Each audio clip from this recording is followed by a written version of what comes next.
பூச்சிப்பல்லு, ஈறு வீக்கம், ஈரல ரத்த கசிவு, இதுக்கு எல்லாத்துக்குமே உள்ளுக்கு மருந்து கொடுத்தீங்க மேம். இப்போ எக்ஸ்டர்னலா ஏதாவது மருந்து கேட்குறாங்க மேம். ஓகே, நம்ம ஏற்கனவே வந்து பூச்சிப்பல்லு வலிக்கு இன்டர்னல் மெடிசன்ஸ் எல்லாம் பார்த்தோம். அது மாதிரி கம்ஸ் ப்ராப்ளம்ஸ்க்கும் முன்னாடி மருந்து பார்த்தோம்.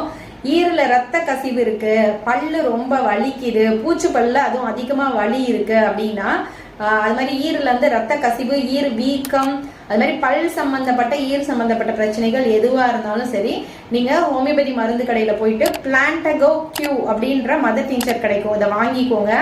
இதை வந்து நம்ம என்ன பண்ணோம்னா, லைட்டா ஒரு 1/4 கிளாஸ் தண்ணியில ஒரு 20 சொட்டு இல்ல 30 சொட்டு போட்டுட்டு அதை நல்லா வாயில போட்டு நல்லா கொப்பளிக்கணும். கொஞ்ச நேரம் வாயிலே வச்சிருக்கணும் அந்த மருந்தை.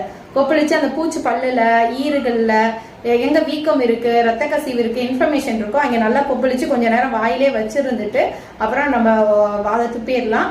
இது நல்ல எக்ஸலண்ட் ரிசல்ட் கிடைக்கும். மறக்காம